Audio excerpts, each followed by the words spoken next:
얼마 전 한국 리더십 센터에서는 네티즌들을 상대로 해서 설문조사를 했습니다. 시민단체 분야에서 가장 높은 점수를 받은 분은요, 성매매 여성들의 보호자고 청소년들의 지킴이로 알려져 있는 강지원 변호사입니다. 요즘 주변에 많은 존경을 받는 분들이 점점 적어져가는 이 시대에서 높은 점수로 많은 분들에게 호응을 받는다는 거 정말 쉽지 않은 일일 텐데요. 대체 강지원 변호사는 이제껏 어떤 길을 걸어왔고 또 앞으로 어떤 길을 가고 있는지 궁금하네요.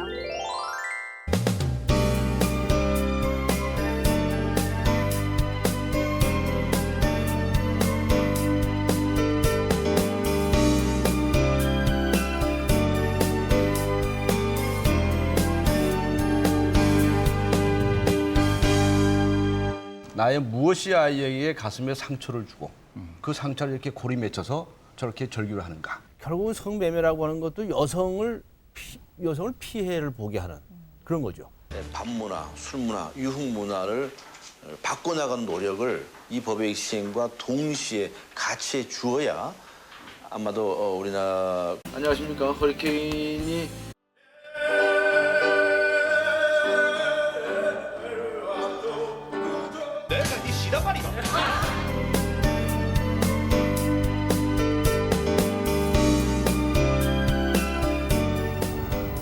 바쁜 그걸 할 수 있는 시기가 있잖아요. 할 수 있는 시기가 있고 또 원하는 사람들이 있고 그래서 뭐 바쁘다는 걸 생각하지도 못할 정도로 바쁘게 다니는데 저는 이제 좋다고 생각을 해요.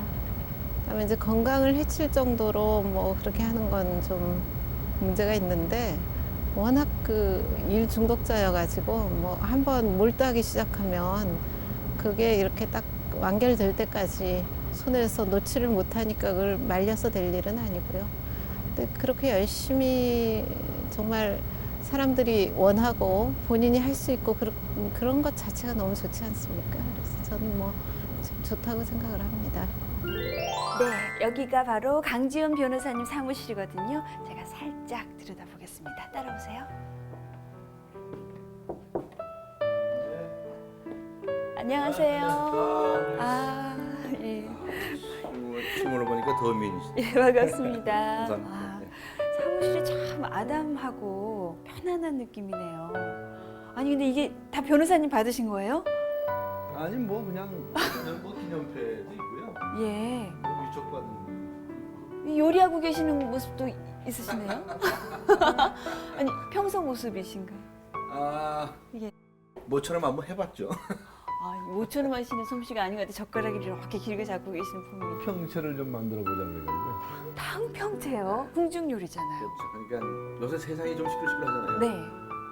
사색 당파가 많을 때 예. 조선조에 있었거든요.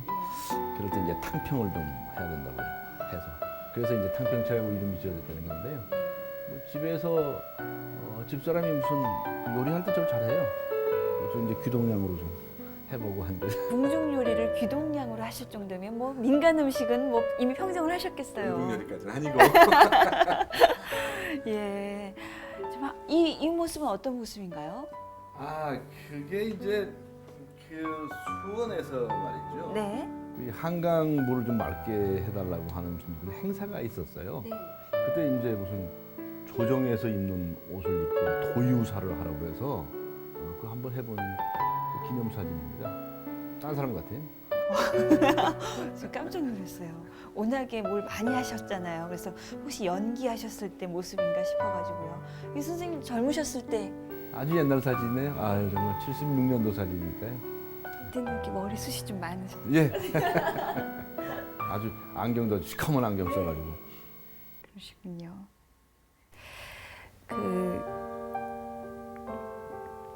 최근에 신뢰받는 한국의 리더로 선정을 되셨잖아요.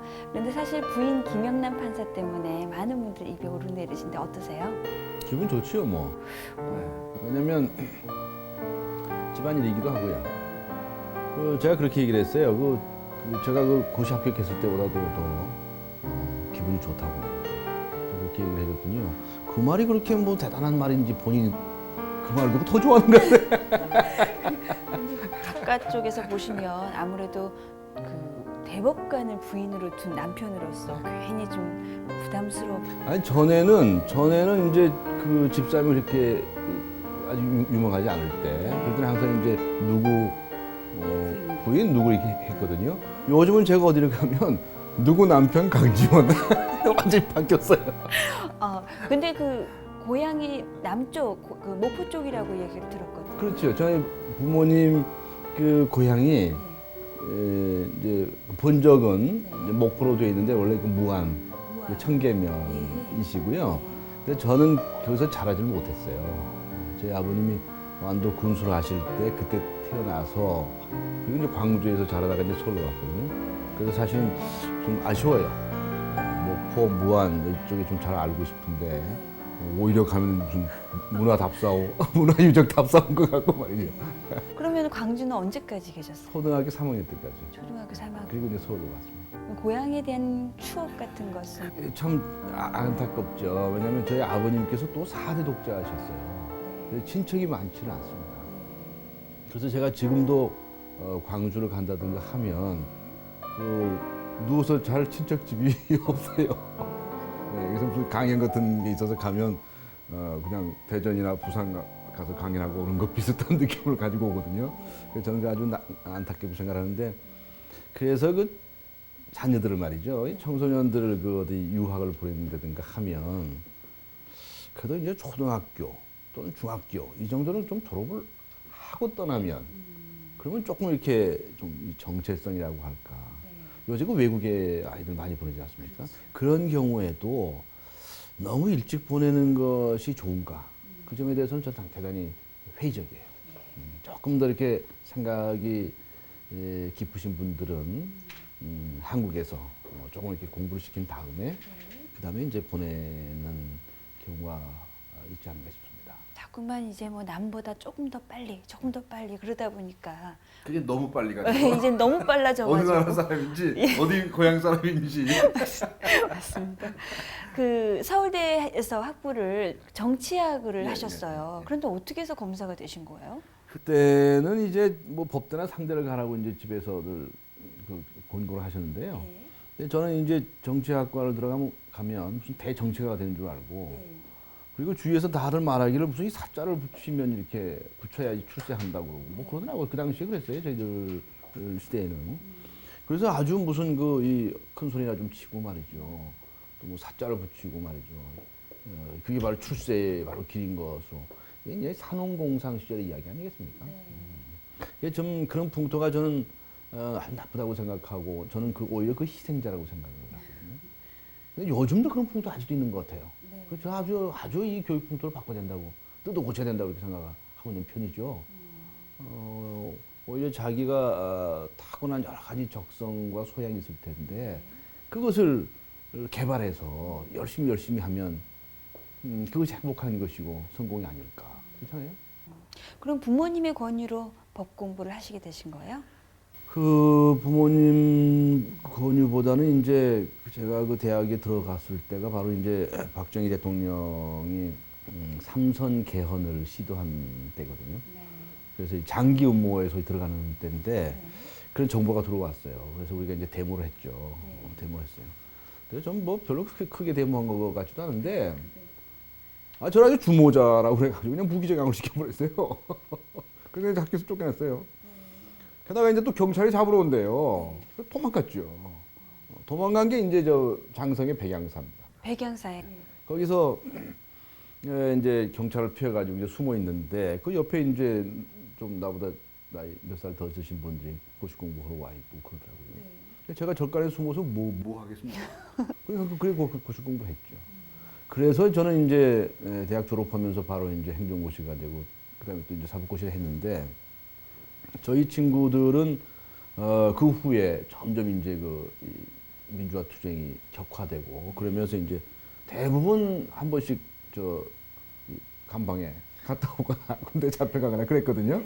저도 아마 고시 합격 안 했으면 아마 그러지 않았을까 싶은데 하여튼 그렇게 돼서 이제 검사가 됐는데 저는 이 검사 생활을 하는 동안에도 늘 이제 나의 적성이 맞는 직업인가에 관해서 회의를 했고요. 근데 제가 하고 싶은 일을 자꾸 찾아다녔어요. 저는 지금도 이야기를 하지만 지금 자라는 청소년들 어린이들에게 정말 자신이 하고 싶은 일, 자신이 잘할 수 있는 일을 찾아주는 것. 그것이 우리 어른들의 도리라고 생각해. 예를 들면 오정혜 씨가 소리를 잘한다. 어땠습니까? 그 조금 했다니까 이상하지만 어렸을 때 소리를 빽빽 지르는 일을 잘하셨습니까? 울기를 크게 울었대요. 아, 울대. 그것도 재주네요. 그러면 재능이 소리에 있다. 그 발견해서 그걸 키워주는 것. 그것이 부모들의 도리거든요. 그리고 또 교사들의 도리입니다. 그래서 저는 지금 뭐 아시다시피 저는 청소년 사업을 그 후에 검사 생활보다도 더 열심히 해왔는데 그 과정에서 여러 가지 많이 깨닫고요. 또 삶에 대해서 성찰도 하고 그래왔습니다. 그 검사 생활을 하셨던 시기가 78년도 말이면 유신 때잖아요. 유신 말기 때. 예. 그러면은 그 검사 생활할 때도 자유롭지 않은 그런 분위기에서 시작을 하셨을 텐데 그때 그렇죠. 상황은 어떠셨어요? 78년도에 제가 초임 검사로 바로 전주지검에 발령이 났거든요. 그때도 제가 이제 고시에 1등으로 합격했기 때문에 당연히 서울지검으로 이제 발령이 날 거라고 그렇게 알고 있었는데 그게 이제 과거에 이제 데모했다고 그래가지고 쫓아냈어요. 쫓아내서 이제 전주지검으로 발령을 받아고 갔거든요. 그래서 발령을 거부할까 또 한참 이제 고민을 하다가 한 1년 있으면 이제 서울로 보내준다고 그래서 그 말에 쏘가가지고 부임을 했죠. 부임을 해서 전주지검에 있는데 그때 이제 얼마 후에 대통령 시해 사건이 생기고 광주 항쟁 사건이 생기고 그렇죠. 혹시 전라도여서 더 힘든 적은 없으셨어요? 출신이. 그러니까 제가 그 이 전주지검에 있을 때 바로 광주 사태가 광주에서 바로 이제 그 산 하나 아래에서 일어나지 않았습니까? 그때 그 굉장히 그 방황들을 했어요. 산을 건너 갔다가 오신 분들의 이야기도 들리고 그때 다 보도가 통지될 때 아닙니까? 그러니까 우리 같은 사람들은 다 근데 그런 심정에 이제 동조하고 있는데 뭐 현직에 공직에 있는 사람이니까 움직일 수는 없고 말이죠. 그런 데서 여러 가지 이제 뭐 갈등도 느끼고 말이죠. 그래서 제가 그 후로 하여튼 이 정치적인 사건 뭐 이런 사건에는 일체 관여를 안 하려고 했습니다. 어떤 의미에서는 이제 그런 사건을 하기 싫어하고 말하자면 이제 거부하고 그래서 요직을 마다하고 이제 돌아다녔는데요. 아마 해방 후에 검사 생활을 시작해서 나이가 들 때까지 부장검사, 차장검사, 지청장 뭐 이런 자리를 한 번도 거치지 않은 그 아마 유일한 검사일 겁니다. 청소년 사업하고 다녔죠. 최근 시민단체와 더불어서 정치검사 열전을 만드시는 일에 지금 앞장서고 계신다고 했는데 어떤 계기로 그런 일을 시작하게 되셨는지. 그동안의 한국 검찰의 5, 60년간의 역사를 보면 참 이제 부끄러웠죠. 요즘 많이 좋아하는 편인데요. 정말 그 청와대라고 하는 권력자하고의 갈등 또는 유착 이런 것이었어요. 그래서 과거에 정치검사들 많았습니다. 정치의 심지어는 그 앞에서 말이죠. 독재 시대의 그 국민들을 탄압하고 했던 그런 것들이 많았거든요. 그리고 이 출세를 해야 되겠다고 하는 검사들은 덜 이 임명권자의 눈치를 보는 경향이 있어 왔어요. 그러니까 정치 권력하고 이제 유착을 하거나 이제 이런 일이 있기 마련이어서 제가 그만두면서 30년 공직 생활을 마감하면서 정말 후배들한테 해야 할 얘기가 있다. 정치 검사들은 이제 검찰을 떠나라. 더 이상 정권의 눈치 보지 말고 죄가 있으면 가서 잡으면 되고 죄 없는 사람은 석방하면 되는데 왜 자꾸 정치 권력자들의 눈치를 보느냐. 이건 국민에 대해서는 배신이고 죄악이다. 뭐 이런 얘기를 했죠. 그래서 과거 우리 역사상의 그 수많은 정치 검사들을 그렇다고 해서 지금 어떻게 일일이 물어보고 다닐 수도 없고 말이죠. 그래서 기록을 해서 후세 사람들이 그런 일들을 되풀이하지 않도록 그렇게 해야 되겠다. 이런 생각을 하고 작업을 하는데 시간이 많이 걸리는군요. 그렇죠. 시간뿐만 아니라 여러 사람들이 또 그 뭐라 그럴까요? 좋지 않은 그런 또 반응도 많이 보실 것 같아요. 네. 그런 거 있지만은 그냥 이건 하나의 기록에 관한 거니까요. 그래서 아주 객관적으로 있었던 일을 그대로 쓰고 개인의 감정 같은 것을 넣어서는 또 그것도 객관성이 없어서는 안 되죠. 그렇게 해보려고 합니다. 그 89년도에는 한직이라고 볼 수가 있는 그 청소년 교화 단체로 자리를 옮기셨잖아요. 어떤 계기로? 그래서 저는 처음에 그 전주지검에 발령을 받았을 때 맡았던 일이 소년사범을 처리하는 일이었어요. 그래서 저 자신도 선입관을 가지고 있었어요. 비행 청소년으로 이렇게 붙잡혀온 아이들을 보면 우선 이제 좀 인상이 좀 허금상구질 거다. 또 매사에 심보가 삐뚤어져서 그런 아이들 거다 이렇게 생각을 했거든요. 그런데 막상 만나보니까 전혀 그게 아니었어요. 다 우리 이웃에서 볼 수 있는 똑같은 청소년들이었고. 그래서 제가 만든 말이 뭐냐면 나쁜 아이는 없다. 나쁜 아이는 없다. 다만 순간적으로 또 일시적으로 실수하는 아이가 있을 뿐이다. 이 아이가 왜 실수를 했을까? 그런 공부를 하다가 저는 이제 청소년 사업에 빠져들었어요. 그러다가 89년도에 우리나라에서 처음으로 이 소년 사범에 대해서 보호관찰 제도라는 게 생겼거든요. 소년원에 가두지 않고 석방해서 집에서 다니게 하면서 선도하는 이 제도가 생겼어요. 그건 이제 제가 초창기 소장으로 발령을 받았어요. 그래서 그냥 전 그때부터는 그냥 딴 거 다 제껴놓고 그 일에 매진을 했어요. 그때가 이제 급으로 말하면 부장검사급인데 그래서 부장검사급으로 그 일은 했지만 부장검사도 한 번 안 했고요. 차장검사도 한 번 안 했고요. 지청장도 한 번 안 했고요. 법조인으로 살아오시는 그 세월 동안에 고향은 변호사님한테 어떤 의미로 다가왔는지 또 지금 현재 느끼시는 고향 전라도의 느낌은 어떤지. 글쎄요, 저희가 처음에 그 검사가 되고 공직을 시작을 할 때는 소위 이제 그 독재 정권 시절이죠. 권위주의 정권 시절이었어요. 그리고 굉장히 지역적인 차별이 심한 때였습니다. 저 같은 경우는 이제 데모했다고 그래가지고 서울지검에 발령을 안 하고 전주지검으로 쫓아내서 제가 화가 나가지고 따지고 막 그랬거든요.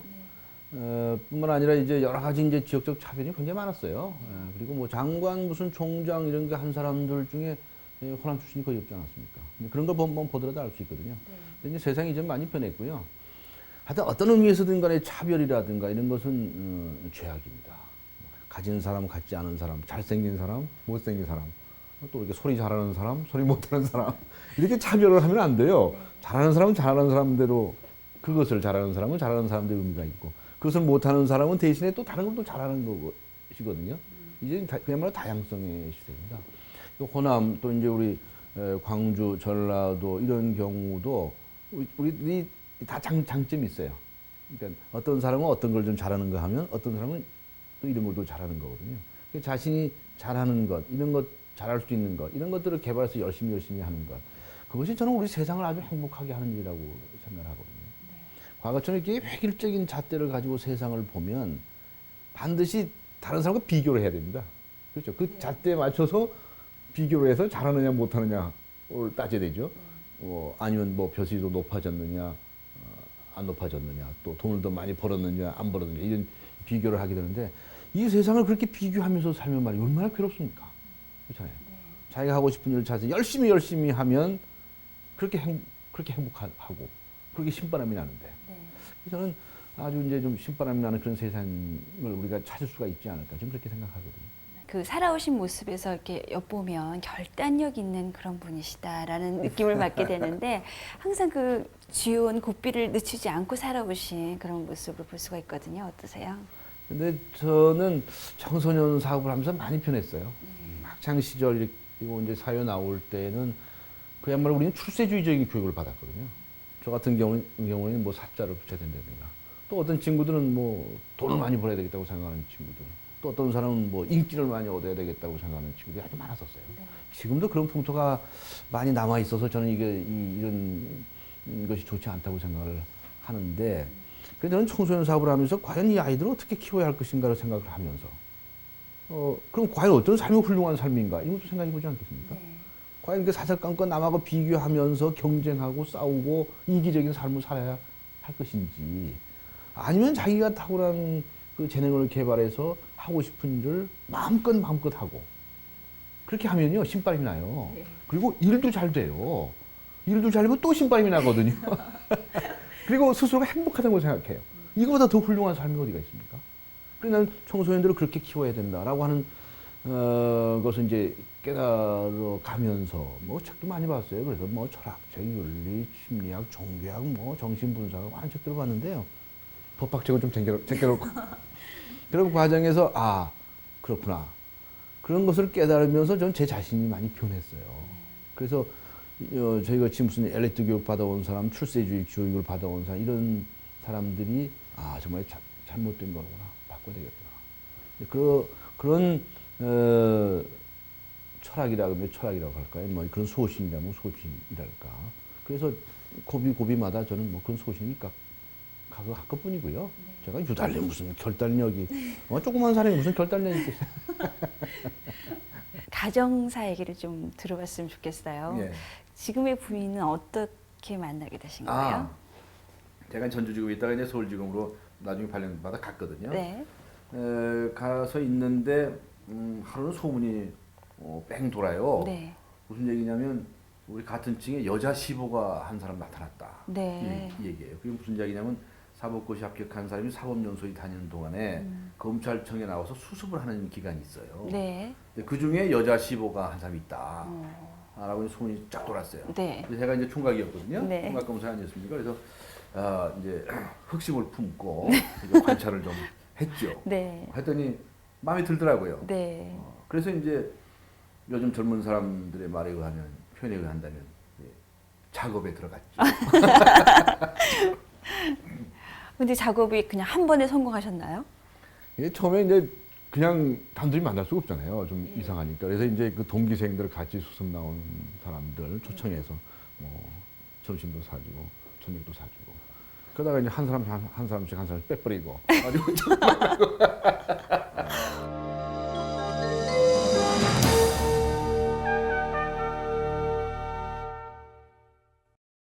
애기 거다. 애기 거 턱받이랑. 디자인이 아주 그냥 사모님한테 이렇게 선물해 보신 적 있어요? 제가요. 네. 선물에 관해서는 네. 또 일가견이 전혀 없습니다. 선물을 평생 이렇게 해본 적이 별로 없어요. 네. 좀 무능하거든요. 그건 좀 잘못됐다고 생각하는데 네. 그래서 무슨 날이라고 그래서 네. 물건 같은 걸 이렇게 선물을 하고 그럼 뭐 깜짝 쇼 같은 건 뭐 거짓 계획 안 하셨겠네요. 그런 걸 잘 못해요. 예. 아니 요새 젊은 얘기라고 좀 다르죠. 네. 근데 사실 그렇게 이렇게 여가 시간 낼 만큼 그런 여유가 없으시잖아요. 그래도 뭐 음악회 같은 거 네. 이런 데는 가죠. 사모님하고 같이 가서 네. 했고요. 저는 무슨 이제 성악이라든가 이런 걸 좋아하니까 좋아하시더라고요. 아, 그렇죠. 이따가 여쭤보려고 제가 지금 벼르고 있는데요. 아, 이렇게 그냥 낙엽도 굴러다니고 단풍이 이렇게 든 예술의 전당 오니까요. 우리 소리하는 사람들 막 소리가 하고 싶어지는 거 있죠. 소리 하시는 분들 그런가요? 네, 소리를 어떻게 했는데 다 까먹었어요. 근데요, 변호사님. 그 변호사님이 하셨던 그 소리 있잖아요. 그거 뭐였죠? 그거? 공연하셨던 거? 그때 저쪽에 그 예약당에서 네. 했었거든요. 네. 근데 뭐 박연폭포하고 맞다! 박연폭포. 근데 제가 박연폭포를 어떻게 했는지 까먹었어요. 박연폭포가 어떤 거죠? 박연폭포 홀로 이렇게 하는 거죠. 아유, 그거 잘 모르겠어요. 한 번만 다시 더 해주세요. 자, 진짜요? 네. 박연폭포 좀 높아요. 네. 뭐 높아서 좀 목이 좀 잠겨서 딴 거 있으면 좋겠다. 딴 거. 딴 거 해도 돼? 다른 거 해도 돼요. 딴 거 요새 배운 게 뭐냐면 네. 청산에 살리라. 청산에. 예. 그 한 소절만. 네. 나는 숲을 우거지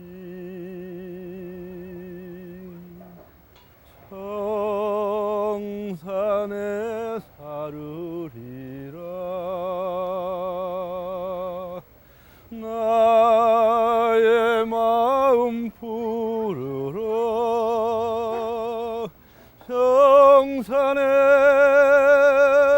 사르리라 여기까지만. 야, 큰일 났어요. 목소리가 아니 저기 지금 관객분들이 저 안으로 들어가셨는데 도로 막 몰려오고 계시는데요. 야, 아니 근데 너무 불공평한 거 아닌가 싶어요, 네. 변호사님. 명진행자에 또 성악가 뺨치는 노래 솜씨에 거기다 또 영화 출연도 하셨더라고요. 아, 그건 이제 잠깐만요. 잠깐. 거기다 또 마당극도 출연하셨고 또 변학도 역할을 하셨어요. 예. 이제 그 가운데 이야기를 죄다 다 들려주십시오. 네. 네. 아니, 그게 다 불려다닌 거고요. 아니 근데 어떻게 이렇게 둘이 다 이렇게 섭렵하시게 된 거예요? 아니, 이제 글쎄요 모르겠는데 자꾸 이거 하자고들 요청이 와요. 예, 제가 언제 하자고 한 적 있나요? 한 번도 없어요. 아니 근데 노래 솜씨가요. 그냥 아, 한- 노래는요. 정말 이 얘기를 좀 하고 싶거든요. 네. 제가 이 나이에 왜 노래를 배웠는가. 네. 그 지난 2월 달에 메조 소프라노 김영옥 씨라고요. 네. 그분이 갑자기 찾아오셨어요. 네. 몇 년 전에 이제 제 강연을 들었었는데 그때 들어보니까는 목소리가 뭐 괜찮더래요. 그리고 그분이 이제 무슨 명사 음악회를 이렇게 한번 해보려고 그러는데 노래를 좀 배워보시는 게 어떻겠냐고 그래요. 근데 그때 제 느낌이 뭐냐면 싫지가 않은 거예요. 왜냐면요, 제가 이 광주에서 초등학교를 다닐 때 그 노래 콩쿠르에 나간 적이 있어요. 그래서 예선에 통과한 기억이 납니다. 근데 결선에 올라가서 상 받은 기억은 없고. 근데 무슨 고향 땅 뭐 이런 노래 부른 기억이 나거든요. 네. 그래서 노래를 좀 잘 불러보고 싶었어요. 그렇다고 해서 제가 성악가가 꿈이거나 그런 게 아니었고, 근데 노래를 잘 불러보고 싶었는데 그저 그냥 공부 입시 무슨 고시 뭐 이런 것 때문에 기회가 전혀 없었어요. 근데 간혹 이제 노래를 좀 공부를 하면 좀 잘할 것 같다는 얘기는 들었거든요.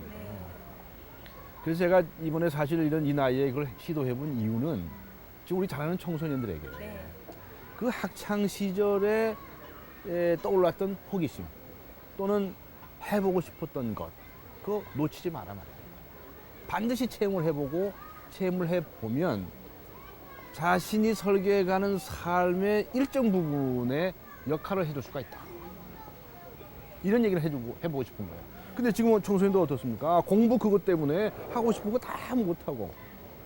사람은요, 재능이 한 5가지는 타고납니다. 한두 가지가 아닙니다. 그 5가지를 다 이렇게 섭렵을 해보고 체험을 해보면 이것들이 합쳐져서 자기라고 하는 작품이 나오는 거예요. 근데 우리 청소년들 얼마나 불행합니까? 하고 싶은 거 못하고 말이죠. 그래서 우리 사랑하는 청소년들에게 그런 메시지를 좀 전해보고 싶은 거예요. 제가 지금 너무 성악가가 되겠습니까? 노래를 불러가지고 돈을 벌겠습니까? 아니요. 근데 보실 수 있을 것 같아요. 그건 아닌데 이런 자기가 하고 싶은 걸 놓치지 말고 반드시 체험을 해보면 예를 들어서 이제 저는 음악회를 가더라도 저는 이제 성악 쪽을 주로 좋아했거든요. 그것도 다 그 연장선상이 아닌가 싶어요. 조금 전에 방송 얘기하셨는데 네. 제가 왜 한 20몇 년 전부터 방송에 이런저런 이유로 이렇게 출연을 했는데 그게 그렇게 자연스러웠던 이유가 뭘까? 그거 어느 날 갑자기 생각해 봤어요. 제가 중학교 시절에 방송반장을 했더라고요. 그거 잊어버리고 있었어요. 그래서 그렇게 익숙한 것이 있었구나.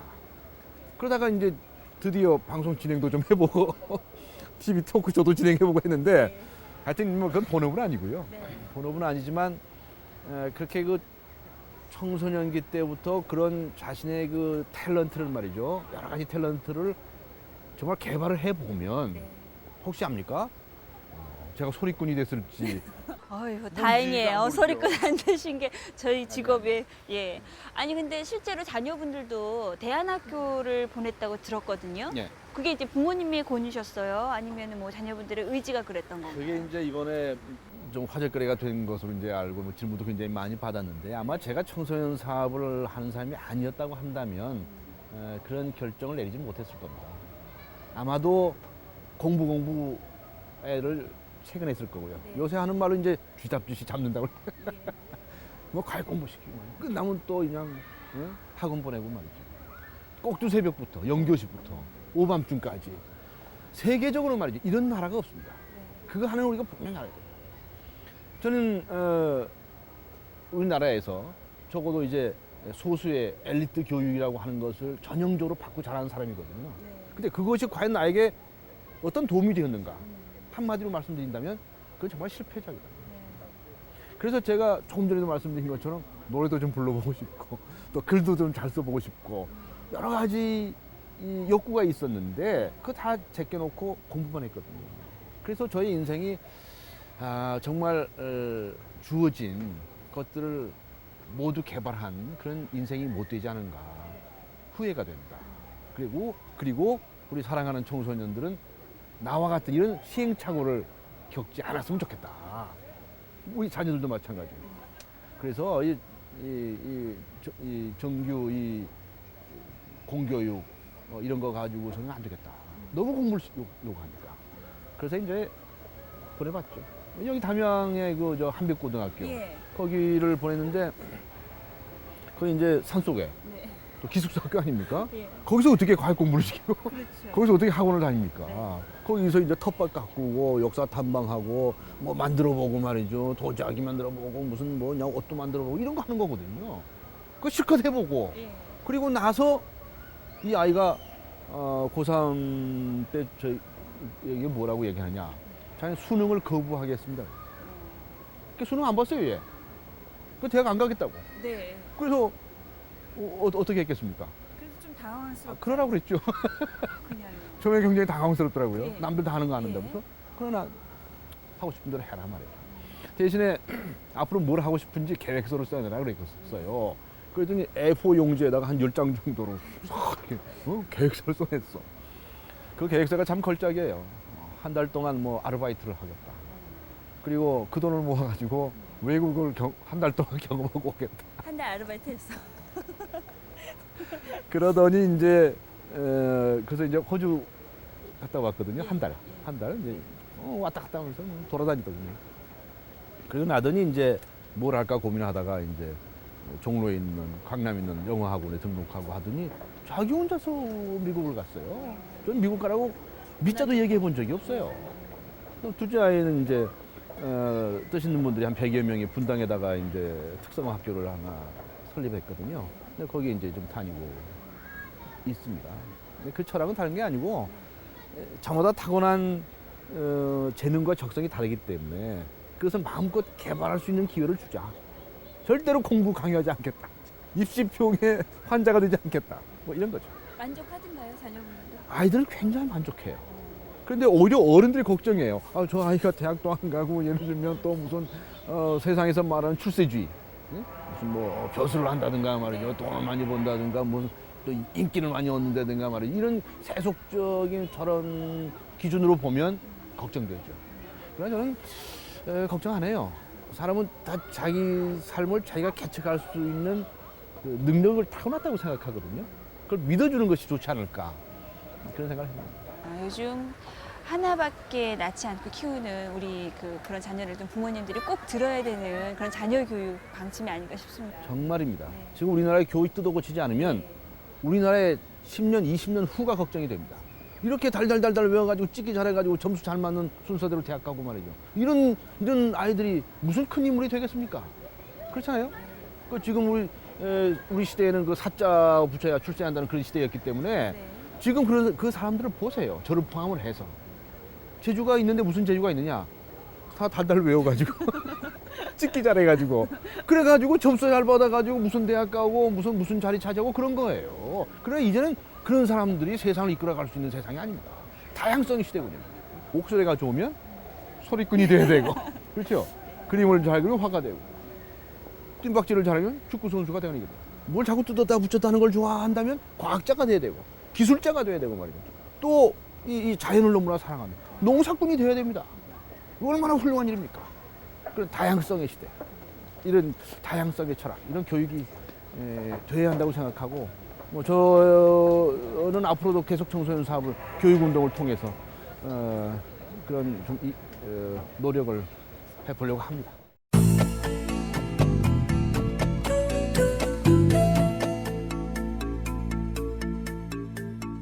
대중적인 인기가 굉장히 높으시잖아요. 이 인기를 실감하신 적 언제세요?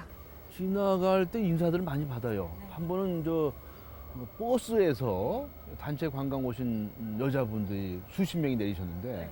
전부 그냥 오셔가지고 악수하자고 해가지고 제가 한참 손이 아팠던 그런 게 있었어요. 그 인기를 바탕으로 정치를 한번 해보실 생각은 없으세요? 저는 벌써 답변을 수도 없이 많이 해가지고요. 뭐 더 답변할 필요도 없을 것 같아요. 정치권에서 유혹 많이 받았어요. 그러나 정치는 정치의 적성이 맞는 사람이 해야 된다고 생각하거든요. 우리 같이 청소년 사업에 맞는 사람 청소년 사업 해야죠. 정치 안 할 겁니다. 알겠습니다.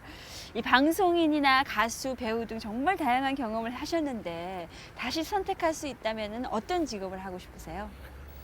제가 생각하기에는 여러 가지가 이게 좀 짬뽕이 되는 직업이 되지 않을까.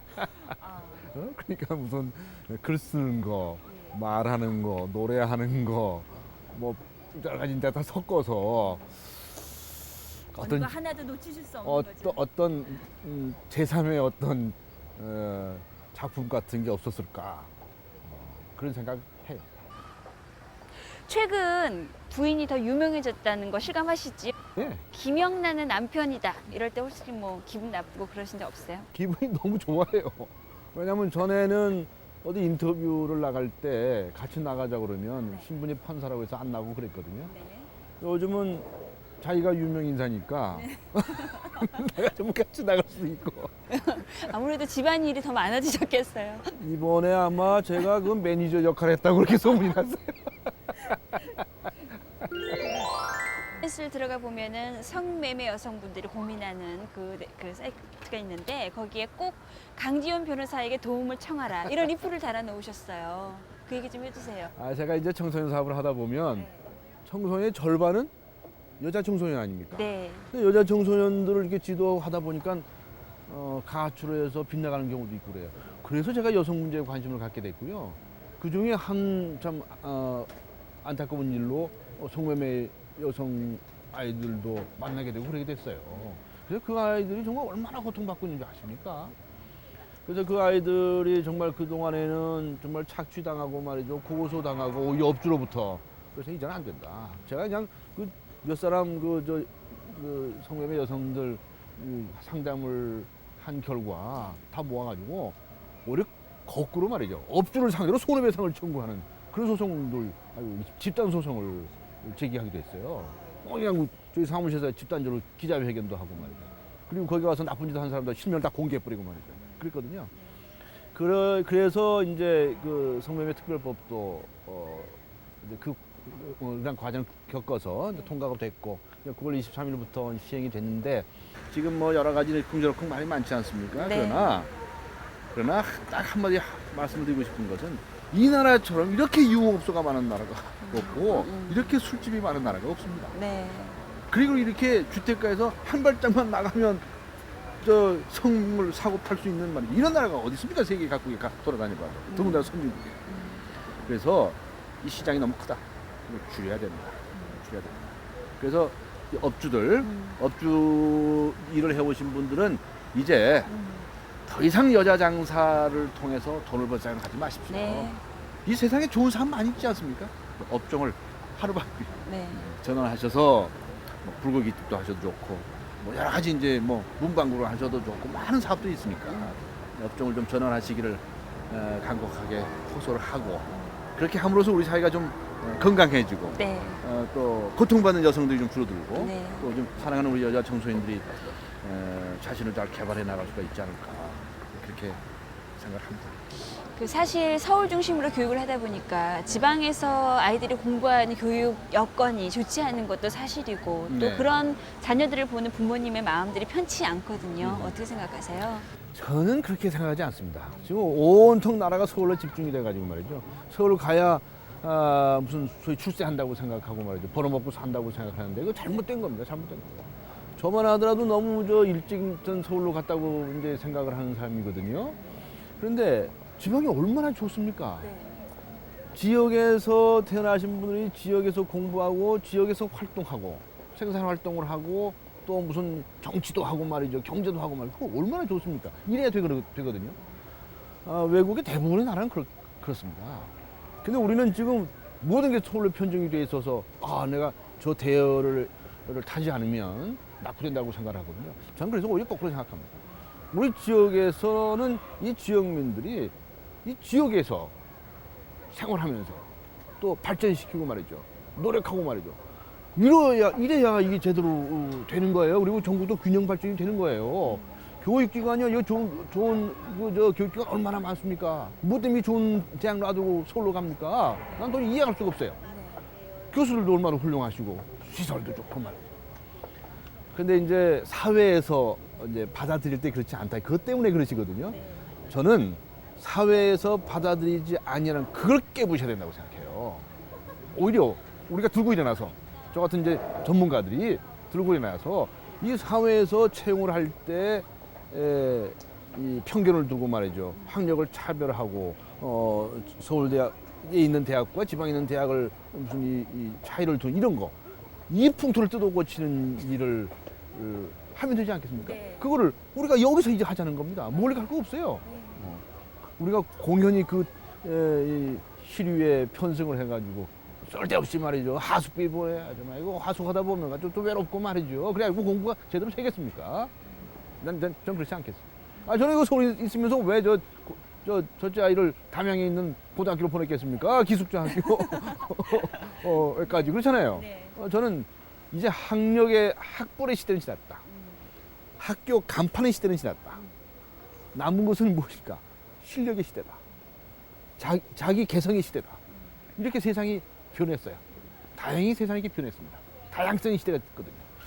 전 그래서 전 그 지방에서 말이죠. 그 산 좋고 물 좋은 데서 아주 마음껏 자기 기량을 발휘하고 잘하는 청소년들 보면요. 기분이 좋아져요, 기분이. 그냥 그런 청소년들 보면 끌어안아주고 싶어요. 그러면 지방에서 자녀를 키우시는 우리 조급해 하시는 네. 부모님들을 위해서 꼭 이 한마디 예. 해주고 싶다. 모든 아이들은 타고난 재주가 있기 때문에 그 재주를 찾아서 마음껏 개발하고 발휘하도록만 하면 돼요. 그것이 서울이냐 부산이냐 무슨 광주냐가 차이가 있는 게 아니에요. 네. 우리 그 편견으로부터 벗어나자는 겁니다. 부모님도 생각부터 바뀌고. 내가 데리고 앉아 있으면서 정말 그 전문가들이 얼마나 많이 있습니까? 그럼 되게 부탁하고 말이죠. 그 선생님들 찾아다니면서 말이죠. 그 아예 개성을 개발하면 네. 저는 그 적성에 대여섯까지 있다고 이제 이렇게 얘기를 하는데 그걸 고루고루 이렇게 경험해 가면서 자기 자신의 작품, 자기라고 하는 고유한 작품을 만들어낼 것이다. 그렇게 되면요 어떤 현상이 생기느냐면 모든 아이들이 엘리트가 되는 그런 세상이 됩니다.